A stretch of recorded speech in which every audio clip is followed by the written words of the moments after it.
tell me that I'm never. Halo semua, salam sejahtera Malaysia. Selamat datang ke channel Fels Lifestyle. Tuan-tuan dan puan yang amat dihormati, seringkali dan mungkin sudah berapa kali kita mendengar berkaitan dengan kes rasuah, penyalahgunaan jawatan, salah guna kuasa dan sebagainya, penyelewengan dana. Berkaitan dengan rasuah sudah pasti perkara yang amat dibenci oleh Anwar Ibrahim sebagai Perdana Menteri. Sudah pasti banyak pemimpin politik yang memperjuangkan hak dan memperjuangkan perjuangan untuk menghapuskan rasuah di Malaysia. Saudara-saudara, ini satu berita yang pasti mengejutkan kepimpinan politik. Walaupun perkara ini, isu ini, kes ini tidak berlaku di dalam kalangan kepimpinan politik yang terkenal di Malaysia, namun bagi saya ini pasti satu kes yang mengejutkan ramai. 10 pertuduhan salah guna duit derma, RM1,5 juta, babit pempengaruh Islamik. Ini pasti mengejutkan ramai kepimpinan politik di Malaysia.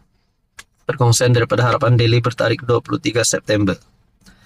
Pasangan suami isteri yang juga pempengaruh, Alif Tega dan Aisyah Hijana, menghadapi 10 pertuduhan salah guna wang derma bernilai lebih RM1,5 juta. Alif atau nama sebenarnya Muhammad Hazalif Muhammad Hazani dan istrinya Aisyah Hijana bagaimanapun mengaku tidak bersalah di Mahkamah Session Shah Alam selepas tuduhan dibacakan di hadapan Hakim Awang Krisnada Awang Mahmud. Mengikut pertuduhan, Alif dan Aisyah didakwa secara bersama menyalahguna wang derma untuk pelbagai tujuan.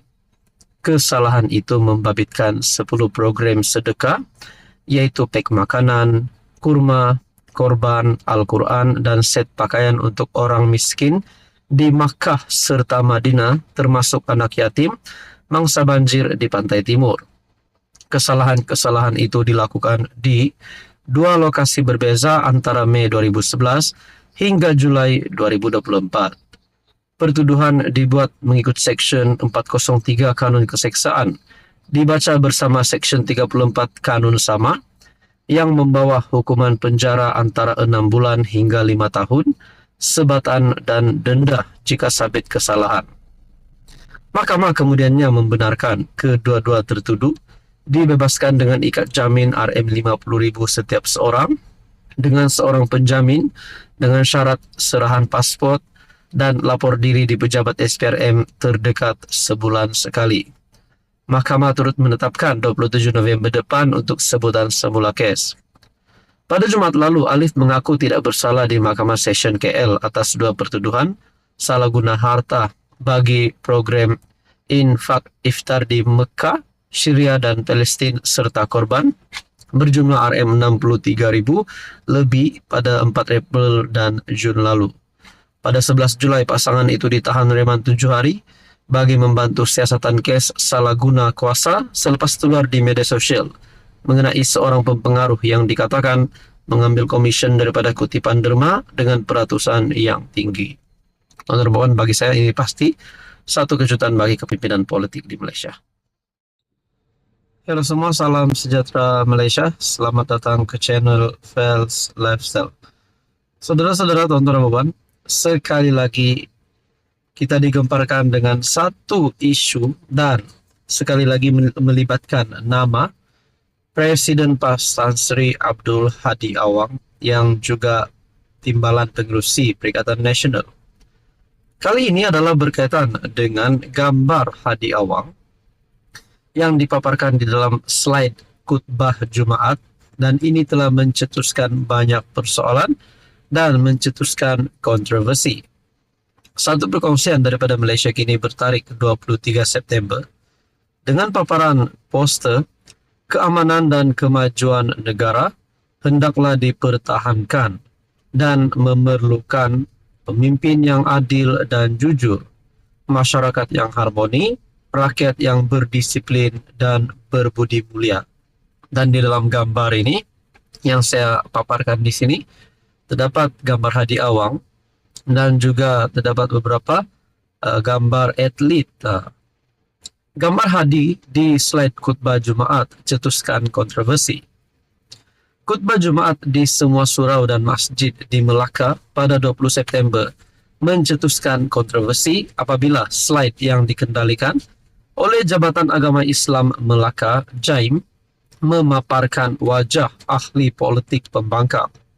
Dalam slide JAIM yang bertajuk Negaraku, Tanah Airku, bersempena sambutan Hari Malaysia 16 September, wajah Presiden PAS Abdul Hadi Awang juga diselitkan. Saya sendiri nak persoalkan kenapa wajah seorang ahli politik pembangkang diletakkan di dalam slide tersebut. Sedangkan perkara ini, bagi saya, slide ini dikendalikan oleh Jabatan Agama Islam Melaka. Ia diletakkan bersebelahan dengan sepotong ayat berbunyi, keamanan dan kemajuan negara hendaklah dipertahankan dan memerlukan pemimpin yang adil dan jujur, masyarakat yang harmoni, rakyat yang berdisiplin dan berbudi mulia. Dan yang paling mengejutkan saudara-saudara, dalam slide berasingan, turut dipaparkan wajah bekas yang di Pertuan Agong ke-16 Al-Sultan Abdullah Riayatuddin Al-Mustafa Billah Shah berbanding wajah Agung baru Sultan Ibrahim. Nah, ini pun menjadi persoalannya. Kesilapan itu menimbulkan pelbagai persoalan dalam kalangan pengguna media sosial. Kerana agensi kerajaan sendiri tidak mengemaskini info pentadbiran baharu dan didakwa tidak cakna dengan larangan penyebaran agenda politik di masjid. JAIM bagaimanapun dalam satu kenyataan membuat permohonan maaf atas kekhilafan tersebut dan menjelaskan terdapat ralat dalam infografik yang disediakan pihaknya. Nah, saudara-saudara, persoalannya adakah di sini kesilapan daripada JAIM ataupun sebenarnya kesilapan daripada pimpinan PAS, yaitu Hadi Awang sendiri? Kerana kenapa dibiarkan slide itu terpapar wajah Hadi Awang sebagai pemimpin politik pembangkang, dan di dalam slide berasingan juga dipaparkan wajah bekas yang di Pertuan Agong ke-16 Al-Sultan Abdullah Riayatuddin Al-Mustafa Billah Shah dan bukan wajah Agong baharu. Ini pun menjadi persoalan. Saudara-saudara, adakah dengan ini PAS Hadi Awang bakal berdepan dengan tindakan undang-undang? Nah, itu menjadi persoalannya. Di dalam artikel ini juga berkata, ini adalah perkara yang serius dan meminta maaf saja tidak mencukupi. Seseorang perlu dihukum atas perkara itu. Antaranya, seorang aktivis politik bernama Edi Nur Redwan mempersoalkan sekiranya terdapat lubuk walaun dalam organisasi JAIM. Dalam satu video di TikTok, Edi yang berbaju T Pakatan Harapan menggesah tindakan tegas terhadap pihak yang bertanggung jawab. Ini adalah perkara yang serius. Dia juga mencabar Ketua Pemuda UMNO Dr. Akmal Saleh yang juga adalah Exco Kerajaan Negeri Melaka supaya mengeluarkan kenyataan dan tidak mendiamkan diri. Edi juga mempersoalkan jika terdapat lubuk walaun dalam organisasi JAIM. Tuan-tuan dan puan, apa komen Anda?